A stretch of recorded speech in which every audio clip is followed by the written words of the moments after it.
দারুণ স্বাদের কাঁঠালের বীজ দিয়ে নিরামিষ সোয়াবিন কারি।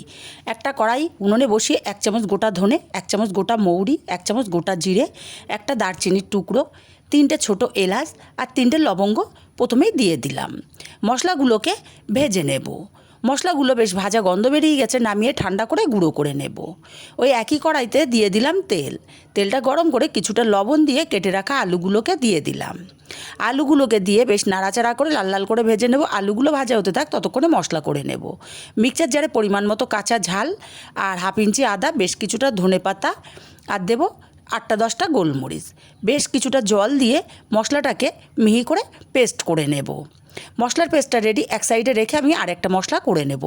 একটা বাটিতে 1.5 চামচ টক দই দিয়ে দিলাম, 1/2 চামচ চিনি, 1/2 চামচ হলুদ আর 1/2 চামচ কাশ্মীরি লঙ্কার গুঁড়ো। ভালো করে দইয়ের সঙ্গে সব কিছু মিশিয়ে নেব। মশলাটা মেশানো রেডি, এক সাইডে রেখে দিয়ে এদিকে আলুগুলো বেশ লাল লাল করে ভাজা হয়ে গেছে। এখানে বেশ কিছুটা কাঁঠালের বীজ দিয়ে দিলাম। কাঁঠালের বীজের আমি লাল খোসাটাও ছাড়িয়ে নিয়েছি। কাঁঠালের বীজগুলো আলুর সাথে 2 মিনিট ভেজে নিয়ে কাঁঠালের বীজ আলুটাকে উঠিয়ে নেব।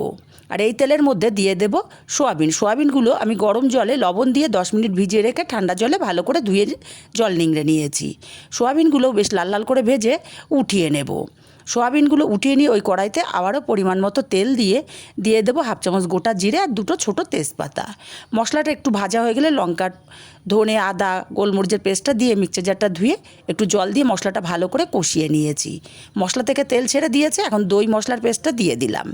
খুব ভালো করে প্রথমে দই মশলার পেস্টটাকে মশলার সঙ্গে মিশিয়ে নিয়ে বাটিটা ধুয়ে কিছুটা জল দিয়ে দেবো, কারণ বাটিতে অনেকটাই মশলা লেগেছিল।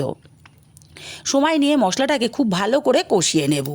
মশলা থেকে তেল ছেড়ে দিয়েছে, মশলাটা খুব ভালো করে কষিয়ে নিয়ে এখানে দিয়ে দেব ভেজে রাখা আলু, কাঁঠালের বীজ আর সোয়াবিনগুলো। স্বাদ মতো লবণটাও এখন দিয়ে দেব। আর দিয়ে দেবো যে মশলাটা ভেজে রেখেছিলাম, সেটা গুঁড়ো করে নিয়েছি, তার থেকে বেশ কিছুটা মশলা এখানে দিয়ে দিলাম আর কিছুটা রেখে দিয়েছি। সোয়াবিন, আলু, কাঁঠালের বীজটা মশলার সাথে মিনিট 2 সময় নিয়ে কষিয়ে নিয়েছি। এখন এখানে দিয়ে দেবো ছানা কাটা জল। আমি বাড়িতে ছানা কাটি, সেই জলটা ফেললাম না, দিয়ে দিয়েছি। আপনারা চাইলে এখানে জলও ব্যবহার করতে পারেন। নাড়াচাড়া করে মিশিয়ে দিয়ে ঢাকা দিয়ে আমি 10 মিনিট রান্না করে নেব। 10 মিনিট পর ঢাকাটা খুলে নিলাম। এখন নাড়াচাড়া করে দিয়ে দেখে নেব কাঁঠালের বীজ আর আলুটা সেদ্ধ কতটা হলো। দেখুন সুন্দর মতো আমার কাঁঠালের বীজ সেদ্ধ হয়ে গেছে। যে ভাজা মশলাটা ছিল সেটুকু দিয়ে ভালো করে নাড়াচাড়া করে নামিয়ে নিলেই কিন্তু রেডি হয়ে যাবে দারুণ স্বাদের রেসিপি।